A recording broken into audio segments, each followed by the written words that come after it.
네, 안녕하십니까. 평택촌놈 주식TV 테마주 적정주가 담당하고 있는 어윤학 연구원입니다. 새해가 밝고 나서 첫 번째 맞이하는 금요일, 일단 이번 주 수목금 3일 동안 시장이 열렸는데 참으로 변동성이 컸습니다. 어저께 목요일만 해도 2000선을 이탈을 해가지고 장이 마감을 했고요. 반면에 오늘은 그래도 좀 시장이 반등을 시도하면서 일단은 코스피 2000선은 회복을 한 그런 흐름입니다. 그래서 오늘 같은 경우도 그 적정 주가를 직접 소개를 해드리기보다는 뉴스를 하나 좀 보여드리고 앞으로 그 스마트폰과 관련된 종목들을 어떠한 관점으로 대응하면 좋을지 조금 이제 그런 얘기를 좀 해볼까 합니다. 자, 그러면은 본격적으로 한번 뉴스부터 좀 보여드리도록 하겠습니다. 네, 일단 검색에서 이제 뭐 가트너, 그러니까 가트너라고 하는 곳이 미국의 조사 기관인데요. 특히 그 IT 쪽으로 굉장히 많은 어떤 통계라든지 이런 거를 내놓고 있습니다. 근데 이 가트너가 12월 달에 발표를 하나 했어요. 작년 12월에. 그게 뭐냐?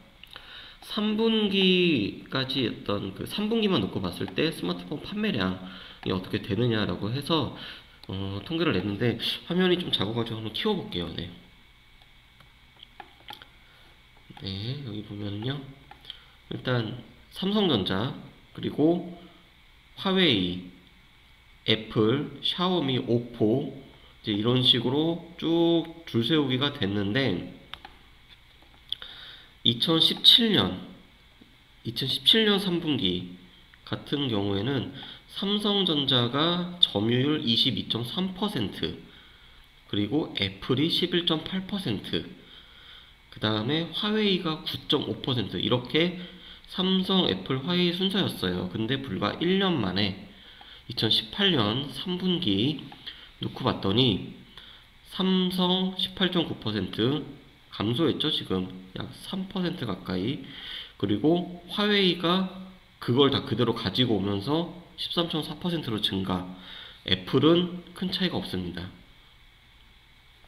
근데 중요한 거는요, 3분기 판매 대수라는 거예요. 3분기라고 하면은 7, 8, 9 이게 3분기잖아요. 그리고 10, 11, 12 이게 이제 4분기인데 애플 같은 경우는 이번 주에 애플의 주가가 지금 굉장히 지금 급락을 했는데 그 이유가 2018년 4분기 판매량이 부진을 하다.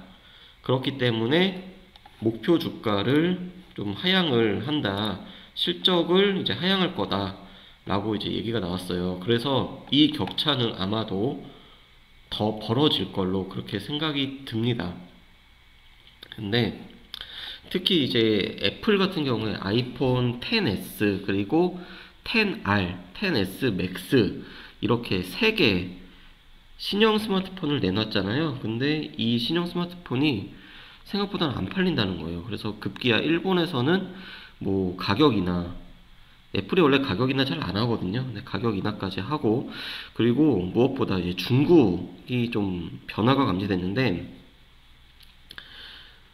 애플 같은 경우는 애플 전체 매출을 100으로 놓고 보면은 그 중에 약 20% 이상이 중국 시장에서 나왔습니다. 근데 지금 생각보다 안 팔린다는 거예요. 이게 미국이랑 중국이 또 무역 분쟁을 시작을 했잖아요.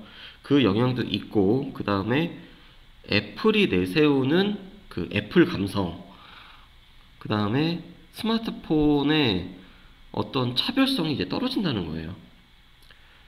사람들은요, 더 이상 카메라가 좋다. 카메라가 좋아봤자 얼마나 더 좋아지겠습니까? 그리고 음질이 좋다. 뭐 이런 거 크게 이제 신경을 안 쓴다는 겁니다. 그리고 중국이, 물론 이거는 뭐 저작권에 대한 로열티 문제도 있는데, 거의 비슷한 스펙, 그러니까 스펙이라고 하면 어떤 기기가 갖고 있는 성능을 얘기하는데 거의 비슷한, 그러니까 삼성전자의 갤럭시 S9이라든지 갤럭시 노트 9, 그리고 애플의 10S 시리즈 하고 유사한 수준의 퀄리티의 스마트폰을 우리나라 돈으로 30만원, 40만원에 내놓고 있어요. 어디서? 화웨이에서, 그리고 오포에서, 또 샤오미에서. 개인적으로는 샤오미 그 포코폰이라고 하는 거를 만져볼 기회가 있었거든요.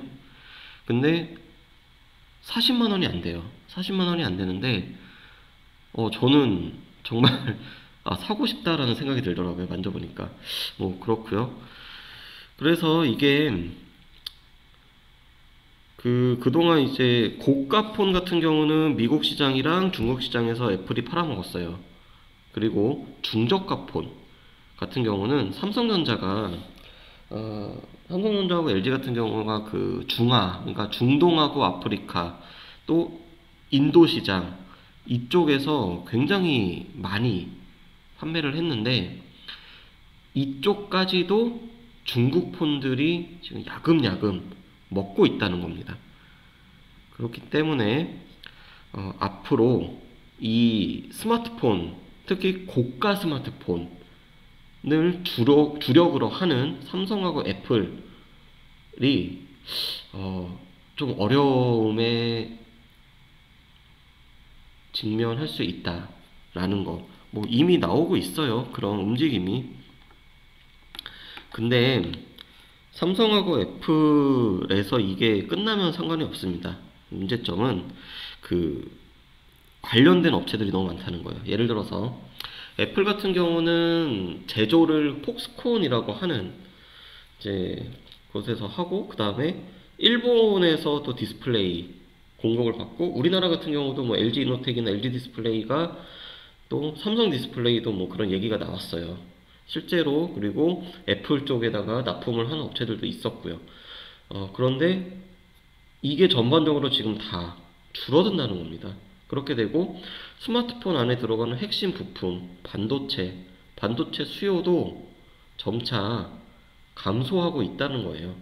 그래서 뭐저 같은 경우는 이제 뭐 반도체 전문가가 아니기 때문에 그냥 조심스럽게 뉴스라든지 아니면은 어떤 그 통계기관에서 나오는 자료를 바탕으로 지금 말씀을 드리는 건데, 여기서 이제 핵심적인 거는요, 일단 스마트폰이 점차 상향 평준화 되어서 가고 있다. 두 번째, 교체 주기가 점점 길어지고 있다. 예전처럼 신형 스마트폰이 나온다고 사람들이 기존에 쓰던 거 막 중고로 팔고 새로 사고 이런 걸 안 한다는 거예요. 세 번째, 더 이상은 고성능 카메라, 렌즈 수가 많은 스마트폰, 음향이 좋은 스마트폰 이런 거에 이제 지갑을 열지 않고, 그 다음에 광고 요즘 많이 보셨을 거예요. 5G 통신. 이 5G 통신 관련해서도 뭐 좋겠죠. 근데 상용화되기까지는 약간의 좀 시간은 필요할 것으로 생각이 듭니다. 그래서요, 그 스마트폰 완성 업체, 그리고 스마트폰 부품을 다루는 이런 기업들이 최근에, 그러니까 작년 여름 이후에 가격 조정을 굉장히 많이 받았습니다. 굉장히 많이 받았는데, 여기에서 얼씨구나 하고 들어가기에는 아직은 조금 시기상조다 라고 하는 겁니다. 네, 여기 뉴스에도 그 내용이 나오네요. 네, 이 가트너 쪽에서 이제 5G 근데 이제 상용화되기는 어려울 것이다. 뭐 이거는 이제 좀 IT에 관심 있는 분들은 대부분 다 알고 계시는 그런 얘기일 것 같고요. 그 주변에 한번 둘러보세요. 내 가족, 내 친구들이 과연 신형 스마트폰이 나오면은 물론 바꾸고는 싶죠. 사고는 싶은데 과연 섣불리 지갑을 열어서 바꾸느냐, 아니면은 뭐 1년 전, 2년 전 스마트폰을 아직도 계속 들고 다니느냐, 이런 것도 한번 살펴보시면요, 그 앞으로 투자를 함에 있어서 특히 이제 이 관련된 이런 종목들 투자함에 있어서 좀 도움이 되지 않을까 해가지고, 오늘은 이 스마트폰 시장이 좀 변화가 이제 감지되고 있다라고 하는 거, 그래서 스마트폰 관련된 종목들을 접근을 할 때 단순히 가격 조정이 이제 있다고 해서 접근하기보다는 그 신규 제품들을 내놓는 업체들의 어떤 반응이라든지 그런 거를 보면서 좀 접근을 해보자 라는 것까지 말씀을 드리도록 하겠습니다. 주말 잘 보내시고요. 그리고 그 적정주가 오늘 오전에 수정을 해가지고 다시 한번 또 갱신을 했습니다. 그러니까 지금은 다 무료로 열려 있으니까 들어오셔가지고 한번 살펴보시면은 도움이 될 것 같습니다. 감사합니다.